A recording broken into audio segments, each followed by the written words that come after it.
Are women more valuable than men? Yes. Why? Because we're better. Because they can give birth to children and we can't. Because we give birth.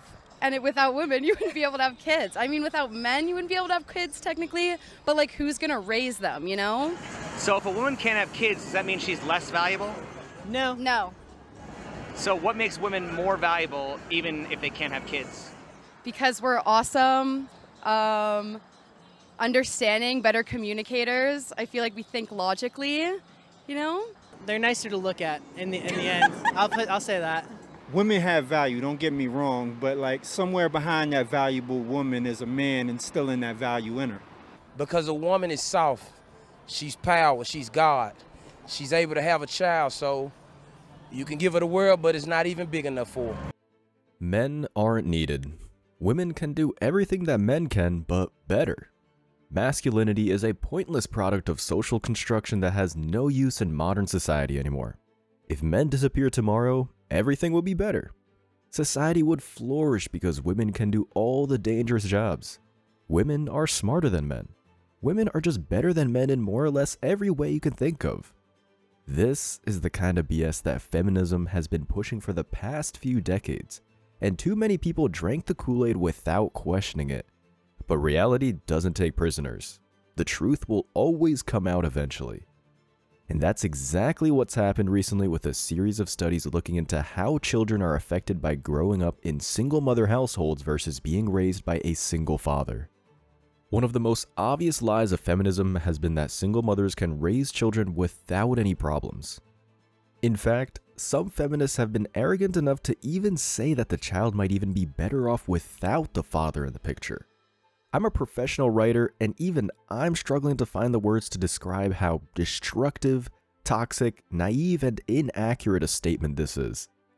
If you're a woman who believes this kind of thing, you belong in an asylum because you've clearly lost contact with reality and need to have your head examined. Alright, but before we go any further with the video, let me share the comment of the day. Shout out to JC, who said, "Congratulations ladies, you have earned yourselves the stunning and brave equality of working to age 78 or 80 and then retiring. Welcome to man's world. You made it. Good job. Well played indeed. Worky worky." Well worded, man. This gave me a good laugh. So man, please don't forget to reach out to our email to claim your $5. As always guys, I'll pick one comment from each video. It might be the funniest, could be the most liked, or just one that moved me, so don't forget to leave a comment and you may be the next winner. So make sure to hit the like and sub buttons too, as it helps us out a lot. So now, back to the video.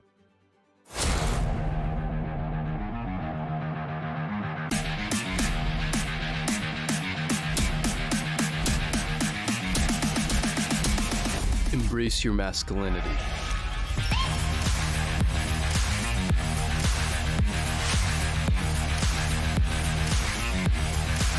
The destruction caused by being raised in a single mother household versus being in a house where the parents remain together has been massively documented over the past few decades. But an article in Medium looks at the studies and compares the results of single mother households versus single father households, and the feminists won't like it. It's always been politically correct to compare single mother households to married households. But one thing the feminists didn't want people looking at are the effects of single fathers. Feminists didn't want people potentially proving the fathers are better parents than single mothers, but that's exactly what happened. Here's what the studies show. Studies have found that children that from single mother households are 5 times more likely to commit suicide than children from both unbroken households and single father households, 9 times more likely to drop out of high school, 10 times more likely to abuse chemical substances, 14 times more likely to commit rape, 20 times more likely to end up in prison, and 32 times more likely to run away from home. This is the kind of stuff that feminists will never talk about. You'll never see this on the news. The man bashing will continue because feminists don't care about the truth. Feminists care about confirming their own biases and worldview. But the data doesn't stop there. It gets much, much worse. Single mother households also account for 70% of all teen pregnancies. 70% of all child murders, and they account for the majority of filicide cases, which means yes, a child living in a single mother household is the most likely to be murdered by their parent. Most at this point will probably think that the stepfather is the main killer and reason. However, studies have found this to be false and that stepparents are no more likely to kill children than their biological counterparts. This is completely contradictory to the idea in society that the better parents are mothers. It's truly insane how this society has been fooled by feminism for the past few decades. The data has been there all along, but people have been completely blind to it. The article even says, this means inevitably that single mothers are on average the biggest killers of children. Some studies even show that mothers are the biggest killers of children overall. Though it should be noted that others show it to be fathers, while others show that men and women are equally as likely to kill their children. Regardless of the consensus that mothers make better parents on average than fathers, the data proves this wrong once and for all. From the data, the only disadvantage to living with just your father rather than both parents seems to be that you are more likely to be promiscuous in adulthood. That's the only disadvantage they've found from the data. Obviously, if you're a woman, being promiscuous is a problem for countless reasons, but compared to the disadvantages of growing up in a single mother household, that's a small difference. I'd rather be promiscuous than dead. Despite what feminists have been saying for years, fathers matter, and the data now proves that when it comes down to both parents, the father matters more. Not by a small amount, but by an order of magnitude. Let's look at some statistics on fatherless households. 63% of youth suicides are from fatherless homes. 90% of all homeless and runaway children are from fatherless homes. 85% of all children who show behavior disorders come from fatherless homes. 80% of rapists with anger problems come from fatherless homes. 71% of all high school dropouts come from fatherless homes. 75% of all adolescent patients in chemical abuse centers come from fatherless homes. 70% of juveniles in state-operated institutions come from fatherless homes. 85% of all youth sitting in prisons grew up in a fatherless home. Now watch what happens when you tell a woman these statistics. Watch how defensive she gets. I'll get to the rule. Yeah. I'll get to the rule. 63% of youth suicides, are from single mother homes. 90% of homelessness and runaway children are from single mother homes. You can't put that on the mother. 85% of children who show behavioral disorders are from single mother homes. 80% of rapists with anger problems are from single mother homes. 71% of high school dropouts are from single mother homes. 70% of youths in operated institutions are from single mother homes. 80% of all the youths that are in prison are from single mother homes. So how are you going to blame the woman then? Well, he didn't blame guys, why is your immediate reaction you're blaming the woman when he's just reading a stat? Because I think where this conversation was going was like, you know what, women need to behave, women need to act correctly, and then life would be sweet. There'd be more nuclear families. Like, that's not... This is how you can tell this woman is a feminist ideologue. She won't listen to facts or reason. If you present facts that contradict her feelings, her patriarchy alarm will go off and she'll start attacking you. But this is unfortunate because when it comes to fatherless homes, it's also girls who suffer. The absence of the father increases the daughter's vulnerability to exploitation by those outside the family. Girls from homes without fathers are 6 times more likely to become pregnant as teenagers. So, fathers matter. And they matter more than mothers. It's not politically correct to say that, but facts don't care about feelings. Luckily, there are some women out there who are willing to speak out about it to other women. Girls with no fathers in the home have lower self-esteem. Okay, fine, that sucks, but also women with low self-esteem are more promiscuous. No father families more likely to be victims of abuse, especially with single mothers. The more opportunities a child has to interact with biological father, the less likely they are to commit a crime or have contact with the juvenile justice system. Okay, another way to say that is men and women who are incarcerated, the population of the prisons mostly encompass fatherless homes. Now here's something that no one else has mentioned, which I think is cool, and I don't really say this eloquently. If a man and wife raise a child, they're less likely to end up in jail, but they have the same statistical chance as children raised by just their father. So if we want to keep children, adults, out of prison, mother, father, or just father. Well, we don't want to hear just father, so let's try to keep the families intact. I think that just seems better. I know what a feminist would say if she got a hold of the data. She would say that because single mothers are more likely to be in poverty, it must be the economic differences that explain the data. Reality wins yet again. It turns out that there are recent studies that show that economic conditions did not have much effect. Even if the single mother is earning good money, the disadvantages stay the same. More often, the kids that end up causing the most problems in school tend to be from single mother households. Ask any teacher and they'll tell you the same. Economists don't explain it. The UK has successfully reduced single mother poverty more than many other countries. But single mother households still create the same problems for kids. There's also been a wider acceptance of single mother households, and this hasn't affected anything either.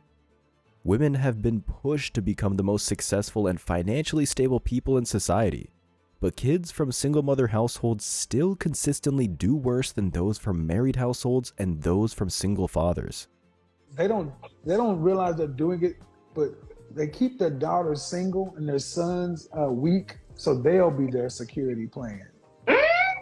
Go to the video I uploaded about another woman that shares your reflection who was talking the same shit you're talking. She was the mother of two. Because if you keep your daughter single, get you a job, get your career done, because these men can destroy you, whatever, what do you think that does to a daughter? It makes her go out into the world not trusting men. So if she does go off and become successful and have a job and she ain't got a husband or whatever, that means her little money or whatever, when mama gets sick or mama fall on hard times, that is what's happening right now. So many women can't have lives because they are taking care of their mothers. Sons are doing the same thing. It's called being a son husband. They don't want to leave because mama is alone. Mama ain't had no man. So why is it that single fathers tend to do better than single mothers? There are a few reasons for this. Men are just generally better at single parenthood. To succeed in life, you need discipline, boundaries, and structure. Men are much better at providing this for their children. Imagine a single mother with 3 kids. Those kids will walk all over her eventually. And when a kid learns that they can walk all over their parent, this sets them up to become terrible people in adulthood. Parents are supposed to provide stability for the child so they can feel secure in the world. Mothers constantly struggle with discipline and tough love.